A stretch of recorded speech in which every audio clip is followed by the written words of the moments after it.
Okay, welcome everyone. We got a very special edition today of the Journal Club. We got two speakers, Dr. Volker and Dr. Maldini. We're going to start with Dr. Maldini first. She's going to do a presentation on the software because Dr. Volker's in the Alps in Austria, but he has some sound problems. So we can't hear him at the moment, but he's going to try and work it out. Just to give some background on Dr. Maldini, she graduated in 2005 in pharmacy and then got a PhD at the University of Salerno in Italy. Yes. In 2009. And between 2009 and 2016, she worked at various different places in Italy. There was a National Research Institute for Food and Nutrition. There she worked as an MS lab manager, and then she went to the Department of Chemistry and Pharmacy at the University of Sassari in Italy. And yeah, and then she went in 2016 to University in Milan, where she joined a for fixed term research group there. And she has authored more than 50 publications. And in 2017, she joined the SCIEX group as an application support specialist for metabolomics and lipidomics, and has since worked there. 2021, she got upgraded or promoted to a senior application support specialist, and yeah, even promoted even further in 2023. Now she's a specialist for East and Middle East. Yeah, she's going to then give a demonstration for us shortly, and Dr. Volker, who will then follow on after that, he's also part of SCIEX.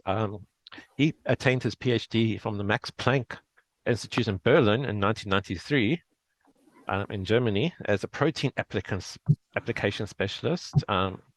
And since then, he's been involved in mass spec, trying to evolve it as an essential tool in analytical and life sciences research.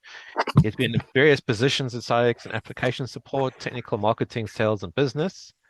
And currently, he has the position of Senior Business Development Manager for the high growth markets. So that's the background. Dr. Volker. Yeah, we can hear you now. Yeah. Okay. I have no idea how that worked, but success is what counts. Yeah. So would you like to go first, Dr. Volker? Then I think I'll quickly go first. And I'm really sorry about the. So Dr. Volker is going to give us an overview of the topic today on the ZenoTOF, and then Dr. Maldini will follow with a live demonstration on the software. I'll hand it over to you. So Volker, do you start? I think Dr. Volker.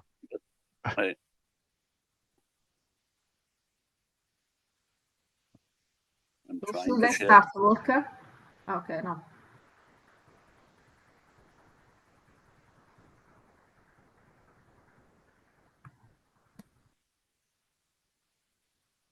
Yeah, but the share button is dead.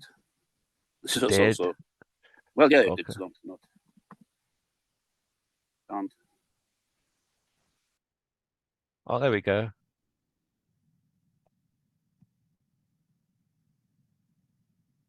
Okay, I can see your slides. You're muted now.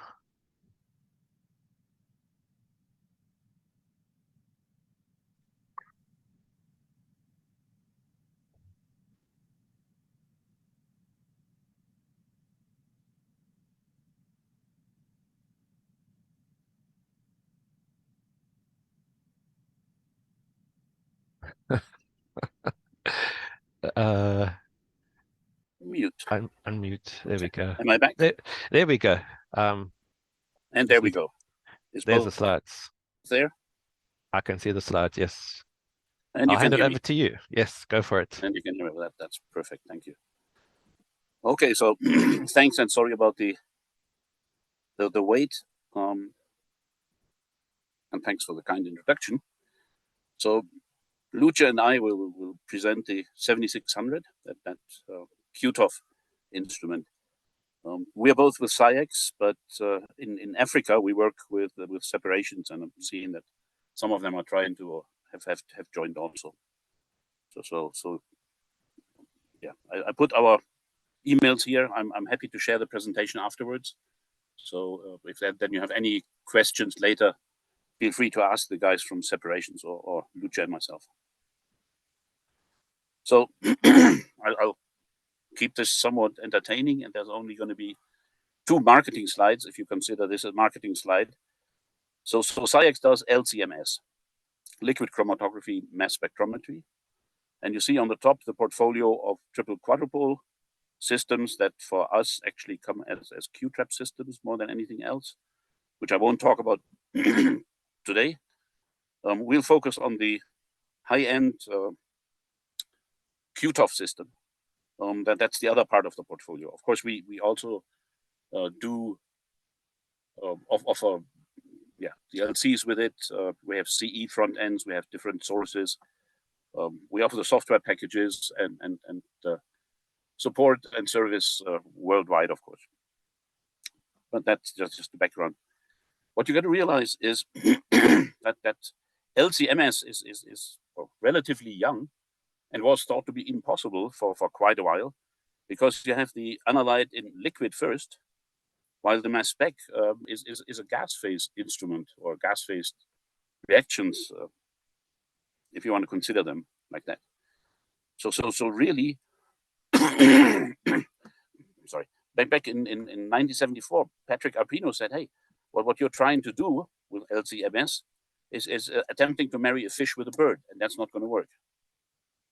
But then it did work, and just for those of you who still might be in exams and ask questions, Fenn, together with Tanaka and Wüthrich in 2002, got the Nobel Prize for nanospray, for basically suggesting and developing the first electrospray sources.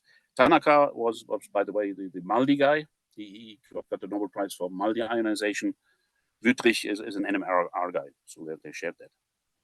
And you see, basically, the idea of Fenn was to spray out of a charged needle and thus create ions and move those into the quadruple. That has then been perfected over the years. But you see the charged eluents being charged droplets being heated, so they evaporate.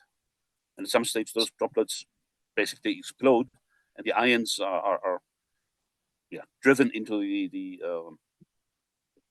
inlet of the quadruple. And the invention of SCIEX, and I'll get back to that, is what we call the curtain gas.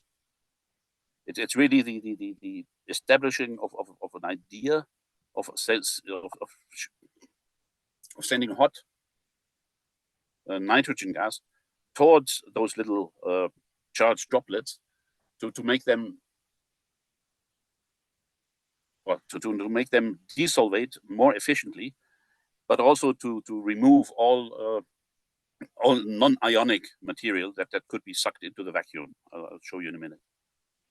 And then just a bit of history. Barry French was the guy who founded SCIEX in the 70s. And they worked at the Institute for Aerospace Studies in Toronto, and actually were involved in quite a bit of the first space travel. And for those of you who have heard Houston, we've had a problem here.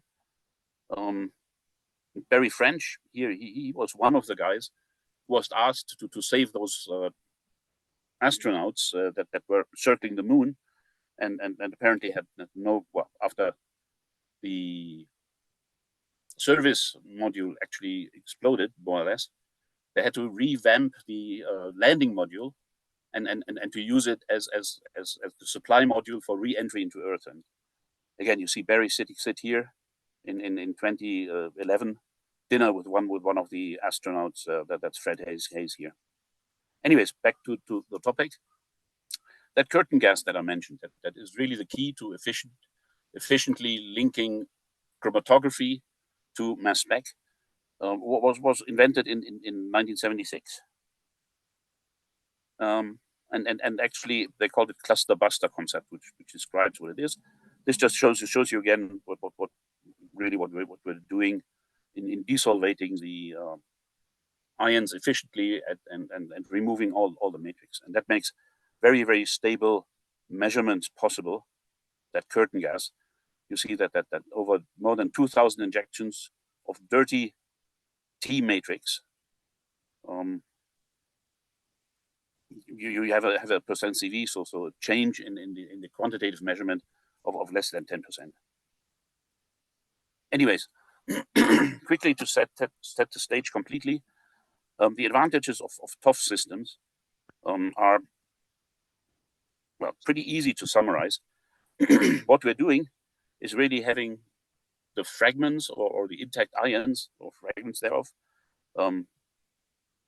at a kind of a race in the evacuated tube, and they all get the same kick, the same kinetic energy, and so, as shown, the smaller fragments are faster and the larger fragments are slowest.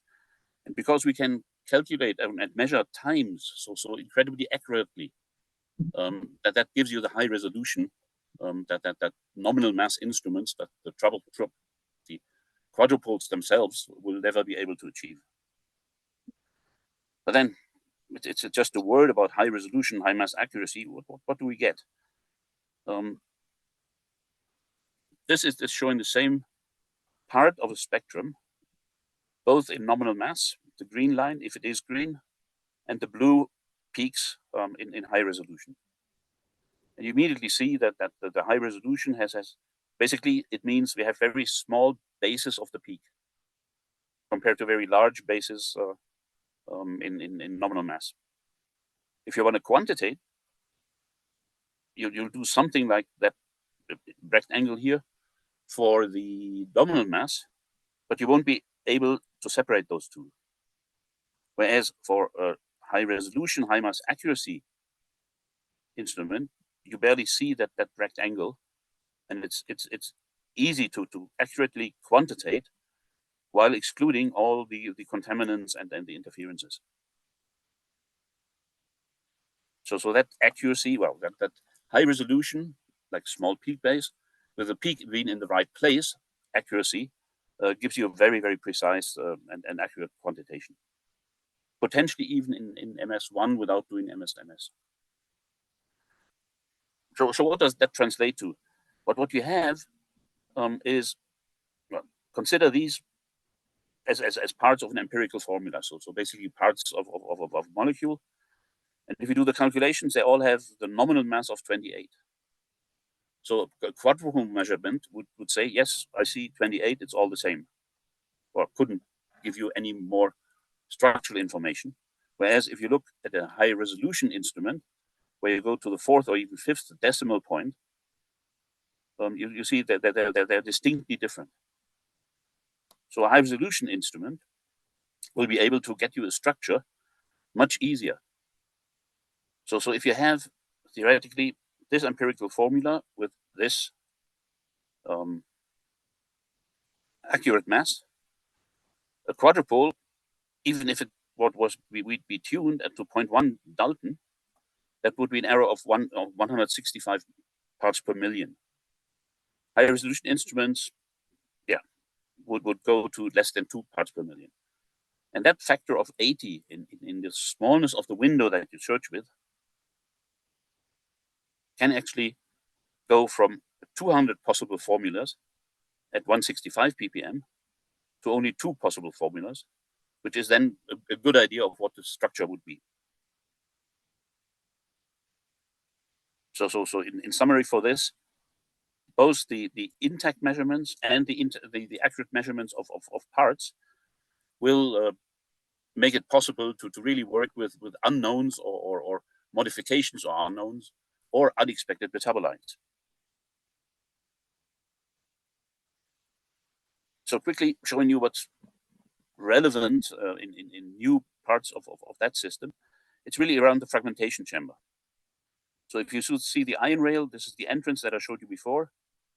You have the first quadrupole that selects the analyte, the second quadrupole that is the fragmentation chamber, and then the TOF flight path. So that really the important changes on the system are around that fragmentation cell. The CID, the regular quadrupole type fragmentation is this bit. And at the back, you have something we call the xenotrap that I'll deal with first. And at the front, we have the EAD chamber that I'll mention second. All of this you can actually read up on what we call white books or white papers. That's electronic, electronic brochures really that give you that describe the technology and all the applications of what I'm going to describe here. So both available from us if you can't find it on our website. The whole system is controlled by a single software, but that is Luce's part when I'm done. So let's look at the ZenoTrap. The problem of all classic, just about all TOFs that are in the market at the moment, let me put that right away, is that you have a continuous ion beam from the quadrupole side that is a non-continuous ion beam in the TOF, called the TOF pulses. It doesn't scan, it pulses everything that's in front of the pusher plate. And as you see here, and as I showed before, if there's different speeds that the fragments come out of the quadrupole, of course, your sampling is inaccurate and has some losses. And those losses are higher on the smaller fragments and smaller on the larger fragments. But those losses are substantial in the way that for the smaller fragments, it can go up to 95% of the fragments being lost. Think of it the other way around. There's a potential of a 20-fold increase in sensitivity in that region. And really just imagine, it's like trying to drink from a fire hydrant. So the solution to this, and just to show you, SCIEX has been working on this for the last 20 years, really, in various in various modifications. But the solution is that there's another trap behind that quadrupole, that second quadrupole. And that trap captures in microseconds all the fragments and releases them inversely to their kinetic energy. So the slow ones go first and so on, and they all meet in front of the pusher region. And that's actually been perfected to give you a near 100% yield of fragments. And that means, as I said before, up to 15, 18-fold increase in sensitivity for the smallest fragments. But that's, of course, the ones that were previously the hardest to see. And of course, you get as shown here, probably a little hard to see, but for a random peptide, or for random peptide fragments, you see that without the Zeno being on, you get something like maybe 3,000 counts. With it on, you're reaching 20,000 counts. So a factor of 8 or 9 in increase in sensitivity. And because it's physics in vacuum, really, you can predict the increase in sensitivity because it's dependent on the fragment size. So at 1250 m over z, you can expect a factor of 5, and at 250, you can expect a factor of 10 or higher. And as a lot of the mass spec work that's done involves library searches, you see that with the Zeno, because those small fragments have so much more intensity, the MS fragments, the MS spectra have much higher quality, and thus the library searches are much more likely to succeed. As you see for that amphetamine here, this basically is not a spectrum. You know, the biggest signal is twice the noise, but with Zeno, 10 times more intense. You have a good chance to get a hit in the library, and that's really serious. As today we'll focus on metabolomics. Here's another example for the 136 fragment of cyclic AMP, and as expected, again, you go from 3 times 10 to the 4 to 3 times 10 to the 5. So that's again 12-fold or more signal to noise gain. And this actually, this higher sensitivity, and this is just a reminder really, again on that 136 fragment of cyclic AMP, you might not even need, well, you need that sensitivity, but you can also, of course, use it to just need less sample. So you see an injection of a 10 times lower amount, and you still see that the 10 times lower amount has a higher signal than the 10-fold without Zeno on. So it's a true gain in sensitivity with all the advantages that higher sensitivity gives.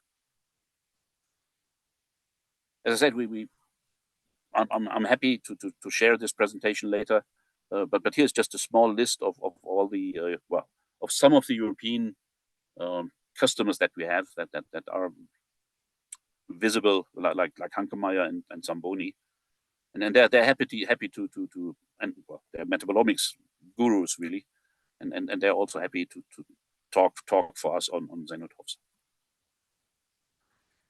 Just a quick detour before I finish on EAD. Identifying unknowns is big, and really it'll now seem easy, and it's not so easy as I'll make it sound. Keep in mind that you have to have these different levels of confidence of identifying, and really you start with a measurement of a mass and obtain an empirical formula to it. But that's the lowest level. Only when you have MS2 data that you can add pieces of a puzzle to do so MS fragment data. You can put together a tentative formula, but to get to that level 1, keep in mind that you always need to synthesize or have a reference synthesized and compare that all the way with your experimental data. But what that TOF gives you, it gives you a high resolution mass, but you might end up in that case with a nice MS and a nice MS, but your control, there's no control, there's no hit on the database, and you don't have a reference. But you have a nice empirical formula, and that can automatically be sent to a database called ChemSpider, which will return possible hits. And again, remember, if you would tell ChemSpider, I'm working at 100 ppm, you might get 200 possible structures back. If you say I work at 2 ppm, you only get a handful of structures. That's how then the empirical formula shown here that was submitted results in ChemSpider lighting up these 17 potential structures. And then it becomes a little bit empirical because the software on the mass spec will then digest in silico, well, fragment in silico, each of these potential structures, and will compare it with the experimental spectrum. And so you see, if you highlight one part of the suggested structure, you see the corresponding fragment. And the software does that with each fragment, theoretical fragment and the structure. And it then basically says, you see at the bottom, I hope, 8 out of 8 peaks are matched, 100% of the intensity is matched. That's then an easy, good one. As well as I have a bad example here, where you see the expected peaks simply aren't there. And in the end, you see very funny, necessary fragments to try and get a match. And you see only 5 out of 8 are matched here and only 40% of the intensity. That's much to showing you or demonstrating to you the advantage of having a high resolution MS data to actually have an idea about a possible structure of an unknown, be it natural substance or unknown or unexpected metabolites. Okay, what we have in addition, and then I'll just couple of minutes to finish up here, is an additional fragmentation chamber. The classic CID will fragment via collision with nitrogen, whereas in EAD, electron-activated dissociation, we put the analytes of interest into a cloud of electrons, hot electrons. We can, and then those hot electrons cause fragmentation of the ion. Again, lots of work done on that for the last couple of years, but this is what this is really. You have two magnets, an electron source, which is not chemical, it's actually an electrode filament. And you have two magnets. Those magnets contain the cloud of electrons, whereas the radio frequency on the ion trap contains the ions. This little cartoon shows you that we select the 215 M/Z, the green analyte. We fragment that with electrons, pass it all the way through to Q2. In this case, we don't very often use CID because the majority of fragments that CID can create are done by EAD also. They go into the Zeno trap. Of course, it helps again. If we have more fragments, the average intensity goes down. So our boost in intensity and sensitivity is necessary here. And then they're counted in the detector. So there is no chemical donor of electrons. Like I said, it's a filament. It's static. It's really, really fast. And because it's static and there's no chemistry involved, it's quantitative. So you can do MRM type quantitation here. And just to show you a number of examples, just to whet your appetite to maybe give that instrument a try. For phosphorylated peptides, if you collide them with nitrogen and do regular CID, you usually lose the phosphate of the phosphorylation site. So you can say, well, I know that peptide did contain a phosphate, but I don't the phosphorylation, but I lost the phosphate and I don't know where it was. EAD is soft and more democratic really in giving you all possible fragments. And you actually see the serine that is phosphorylated as a phosphorylated fragment, either coming from the low end, that's the Z ions, or coming from the high end, that's the C ions. And this is the CID example where you lose the phosphate, the majority of the phosphate.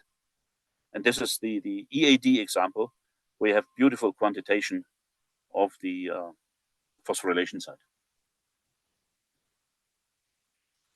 And I just run through a couple of examples. This is a mass spec that's probably unique in the world because to our knowledge, nobody's ever sequenced or detected an intact phosphohistidine. And you see that mascot, which is the gold standard public domain software for annotation of peptides, assigns the phosphate to the histidine at position 3 with 100% certainty. EAD can differentiate leucine and isoleucine, which no other mass spec really can do because of loss of 43 of the leucine and the loss of 29 of the isoleucine. And any software will then be able to find those diagnostic peptides that lost either 43 or 29. So very, very powerful. And you might say that that's the first time since Edman sequencing does not exist anymore, that you can do real de novo sequencing of peptides. Just another example of the thing. One thing that again is very interesting in the metabolomics field is studies on the phosphorylation of the hexoses. So glucose 6, glucose 1, and fructose 6 phosphate. In CID, the fragment spectra are identical. So you really rely on separating them by on the LC. But here, without going into details, there's unique fragments, as you see indicated by the arrows, for each of the different hexose phosphates. So not less pressure on the separation by liquid chromatography. I'll skip this. It's just another example of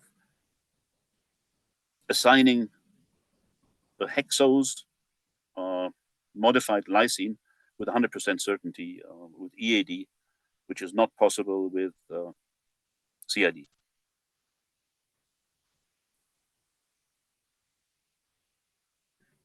Just about finishing up. Lipidomics well, not as well as a separate field, but of course related to metabolomics. We can, in the LC timescale, I said it's a very fast reaction because there's no chemical donor. We can completely annotate lipids within 50 milliseconds. And you see that, which is easy. Well, you have the head group assigned.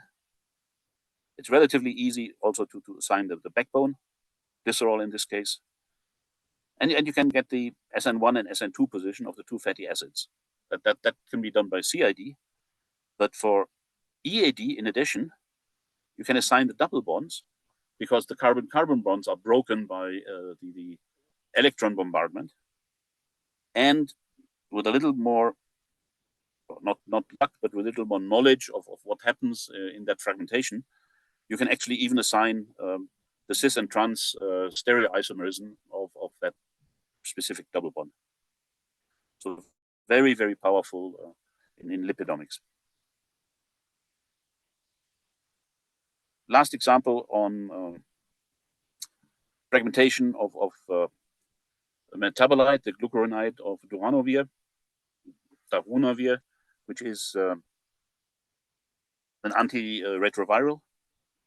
And you see with CID fragmentation, if you look at the green fragments here, there's only 2 fragments that indicate the site of glucuronization.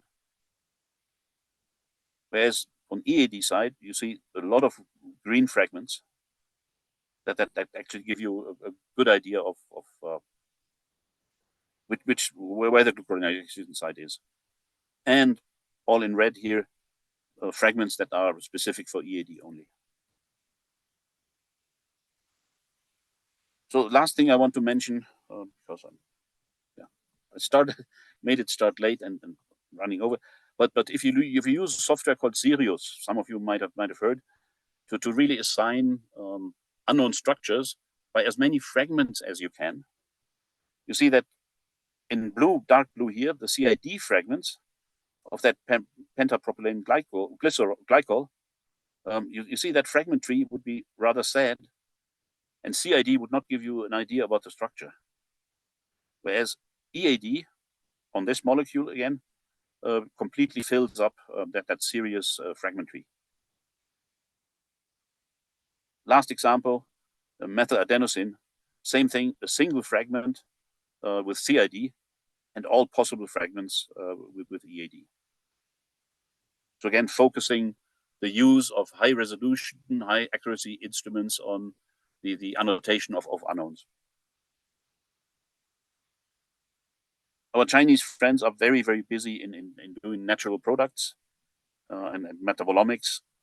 And then we're, for those that I'm showing, we were just a little slow in translating them.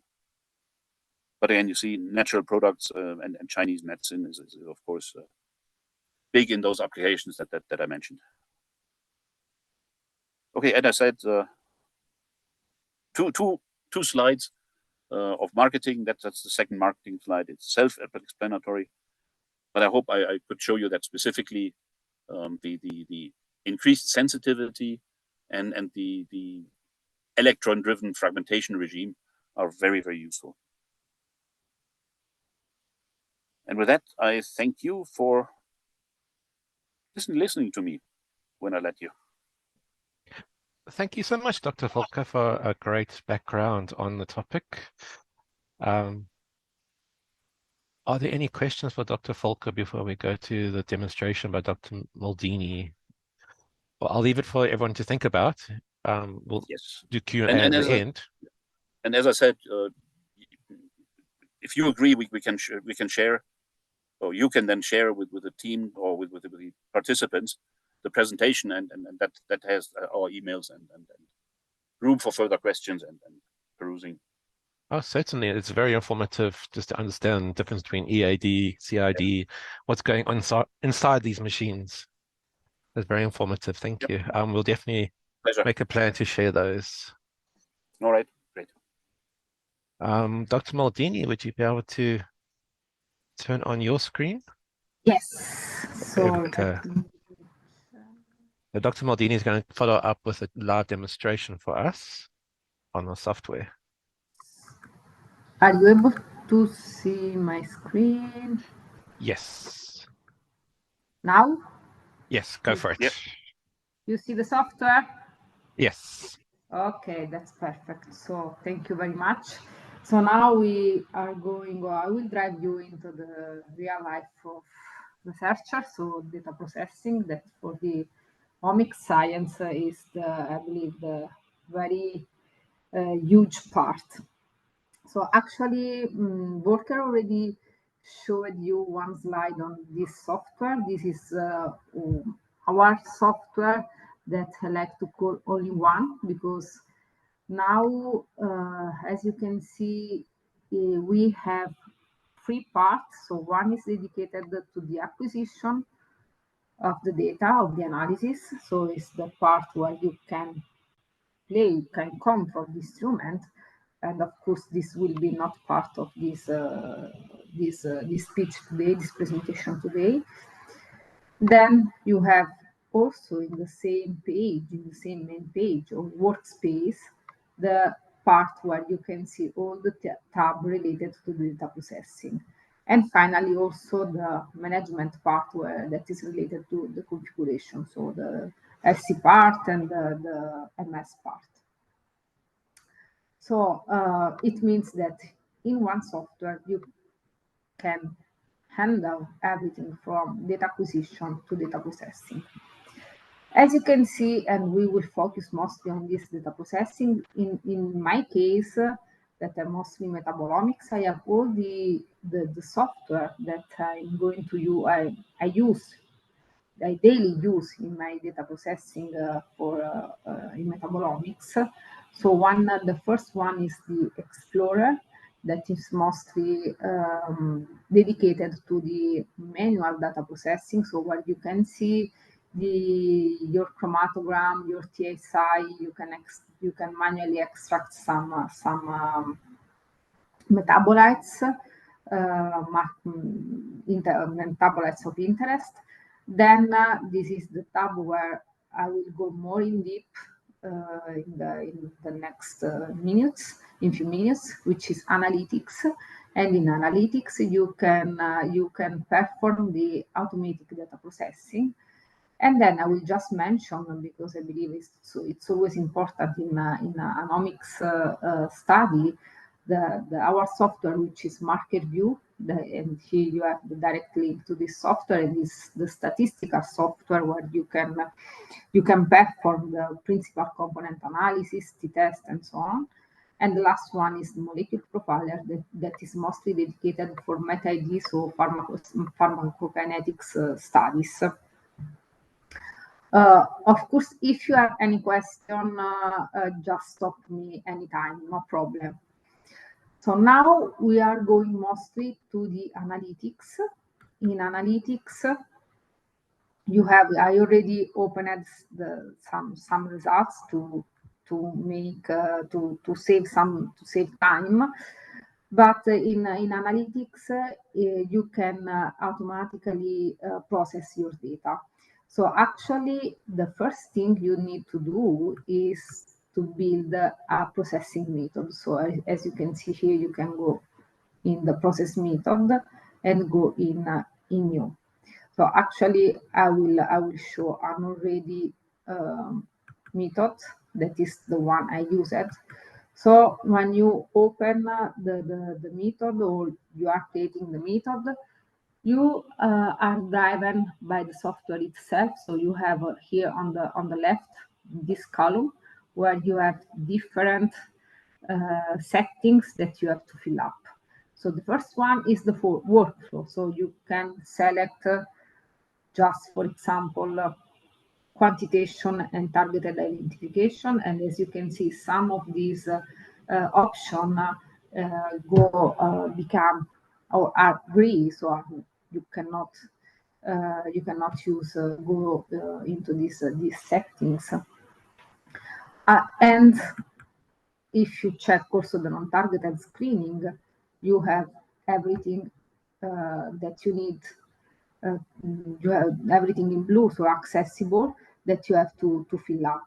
This means, as you can see, that in one shot you could perform on your sample both a targeted searching. So if you have already some market compounds you are interested in, but at the same time you can also perform the non-targeted screening. Once you define, of course, the sample, in this case, this sample is a plant, is a Moringa oleifera plant. So I performed on this sample both workflows, because I was interested in some specific compounds, which are the glucosinolates, but also in all phenolics part, polyphenols, flavonoids that are typically present in plants. So here in components, I listed all my targeted compounds I already knew present in Moringa, as well as mostly this one, which are the glucosinolates, mostly glucomoringin, which is the specific one in the specific glucosinolates in Moringa oleifera, sorry. Then I can check the integration, and then to double check, I also perform the library search. So in this case, these are all libraries I could use to perform the library searching and the library matching. And of course, in my case, I went to the metabolites. We also have the natural product libraries, so that fits very well with my scope, as well as the NIST 2017. Then I defined all the parameters for the isolation, polarity, and so on. Then calculated columns, since I'm not performing in this case a quantitation, I didn't went through this very specific algorithm, or let's say calculator, more than algorithm, calculator, where you can customize some calculation on the basis of your needs.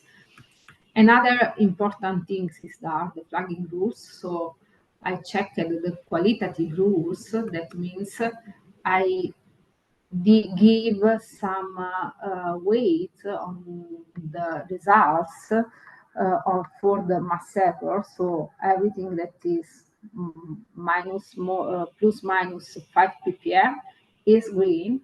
So for me it's okay. More than 5 ppm is yellow, so maybe I have to check in between 5 and 10 ppm. More than 10 ppm is unacceptable. As well as I checked the library hit score and the formula finder score. Of course, important to give to identify, to putatively identify unknowns is to check also the formula finder. So how calculate the formula on the basis of the accurate mass that the instrument detected. And finally, I went also for the non-targeted workflow. So I refined my timing in the chromatogram and also the detection sensitivity to find the unknown. And first of all,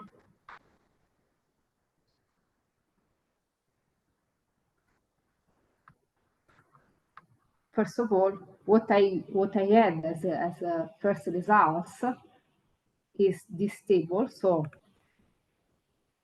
I processed, in this case, 2 samples. So these are 2 moringa from 2 different geographical areas.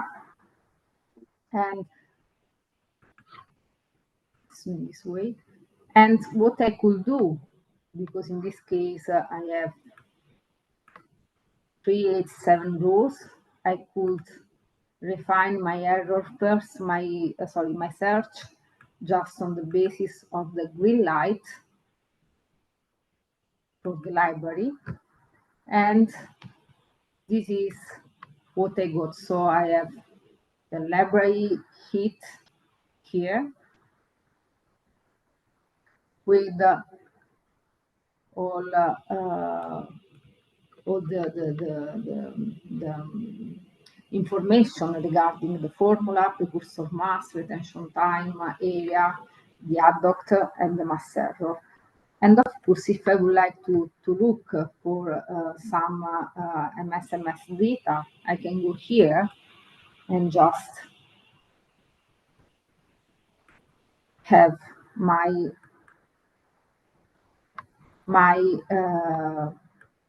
library matching. Let's do this to better visualize the results. Okay, and as you can see here, you may have the extracted ion chromatogram for the precursor in any time. You have also here on the left all the parameters that you can change for the peak integration. For example, in this case, I could give 1 to have better a better shape of my peak, and then you have the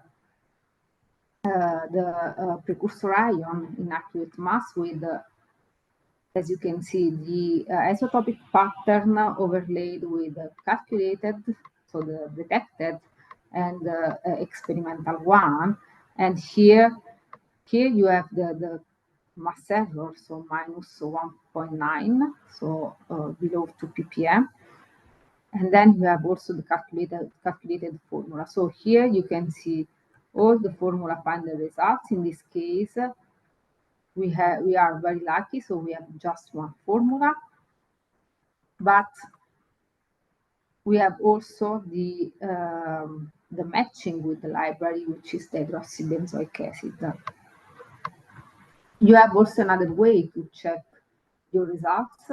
So, for example, going in components and groups, so you have all the compound, your targeted compound, as well as all the unknown as a group or just single compounds. So, and for example, if we go in the glucose origin,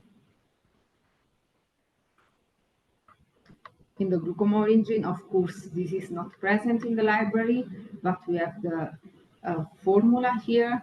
We have very good mass error, 0. And in this case, where I would like to confirm my putative compound, I can use the formula finder results. So as showed before, we have different formula, but the first one is the most sorry, let me show the integration parameter. So as you can see, the first one is the highest score. And then I can go to ChemSpider session. So if I click here, a new window will be opened, and this is the results that I have with this formula. This is the chemical name of the glucose origin. And let me do in this way so that you can have a better visualization. So this kind of compound of metabolites are composed by glucose, sulfate glucose, and some sulfate group on the molecule. And so this is the name, this is the structure, and then on the right, what you have is the matching between your spectrum, experimental MS spectrum, and in silico spectrum.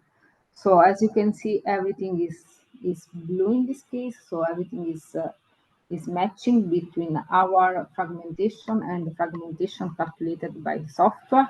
And here you have all the fragments and matching of the peaks. So the matching in this case is 15 of 15 peaks, that is 100% of total intensity. And if you, for example, go on one fragment, this one, it will highlight. Please, there are some questions? Okay.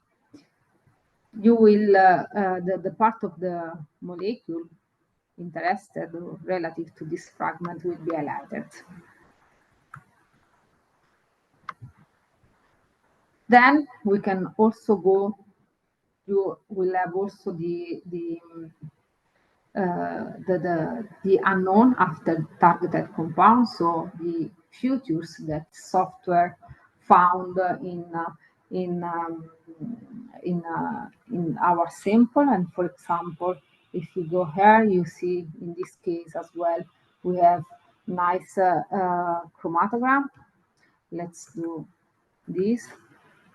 So nice extracted ion chromatogram, but we have no hit with the library. So also in this case, I can go to ChemSpider session. Again, you will have the list of the possible compounds. And as I showed before, you have also here the calculation of the matching between this compound, so this structure,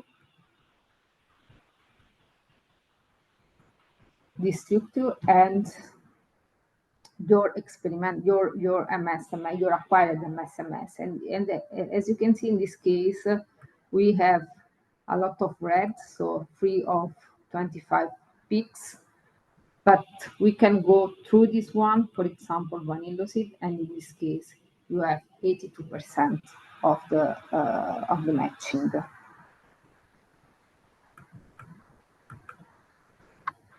Another example, maybe also this one, for example. Again, here you can see the extracted ion chromatogram, the formula find the results. So we, in case the first one could not fit, you can test also the other one. And also in this case, if you go on the ChemSpider, you may have easily this glucogallin, so the matching.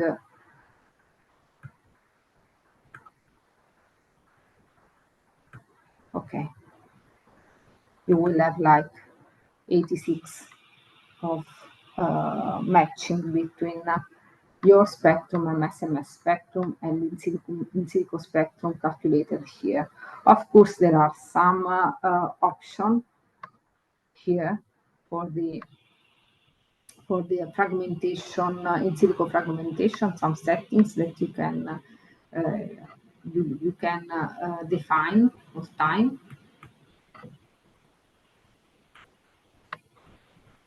And as well, for example, for your targeted compound, as well as for the unknown, you can modify the visualization. For example, 2. Okay. And here you can see, for example, how they change between the two samples.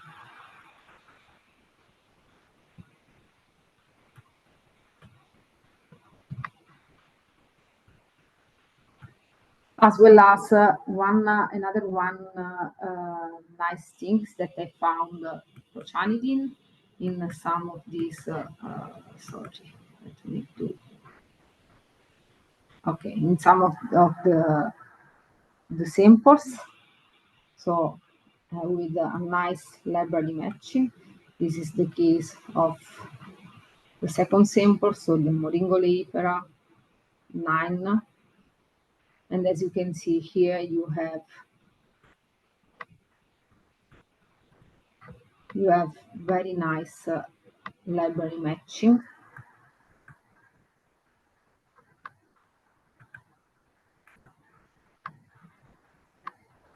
Where you can see exactly one of the typical diagnostic fragment for the prochanidin, that is 2889.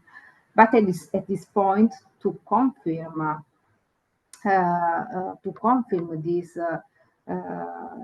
the presence of this compound, since I also acquired with data independent acquisition, what I did is that, and I will go through these other results, I went to use the fragment. So in this case, just to show you the difference of the method, I built a processing method. Where you can see I put all the prochanidin and the fragment. So I built a processing method by using a MRM fission searching, so looking for the precursor ion and also for the fragment mass. And this was possible because I acquired with the data independent acquisition. And here you can see the results. So in this case, we got higher extracted ion chromatogram on the fragment. We saw, I can go also here in this way. We saw, I checked for the other, so I found another one here. And if I remove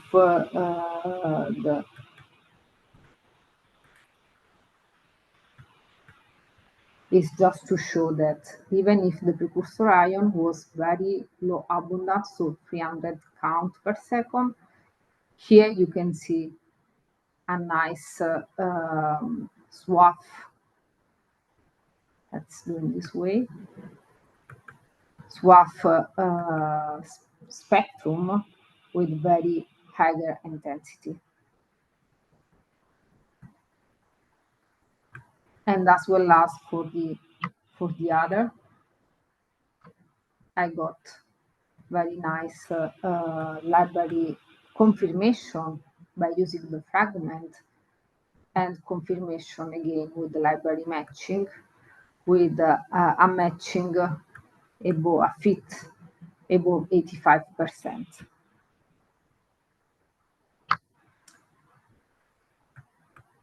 So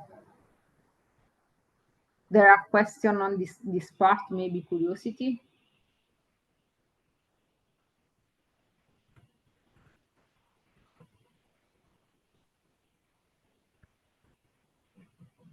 Thank you so much, Dr. Maldini, for the presentation of the software. So I'll open up to the community now. If there are any questions, if you can either raise your hand or you can type a question in the chat box for either of our speakers, Dr. Volker or Dr. Maldini. Are there any questions on this technology, on the software, or how it works? So while we wait, we are going to make the slides available from Dr. Volker to anyone who wants to see them. There are representatives of separations in the audience. They are the local providers of SCIEX. So if anyone wants to find out more information about this, you can either go online to the SCIEX website to find out more information on this technology and the software, or you can approach the separations group and ask them for more information. I'm sure they'll be more than happy to accommodate you. And yeah, if you want to find out more and possibly want to purchase this technology for your lab, yeah, locate your local separations person.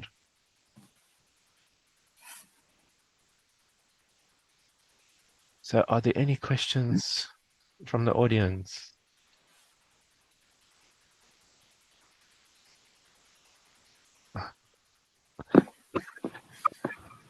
So just for clarification, from my side, Dr. Volker started on this, that this is specifically an LCMS system. So just to confirm, this is all LCMS, not GCMS. None of this can be done on EDC. Yes, only LCMS. Okay. I see Laura has posted something in the chat box to say, if more information, you can contact the SCIEX@separations.co.za. So it's SCIEX@separations.co.za. If you want more information. But we will make these slides available. Yes, positive.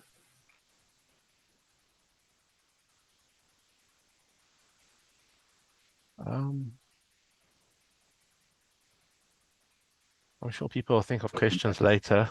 Usually following the presentation, people don't have many questions.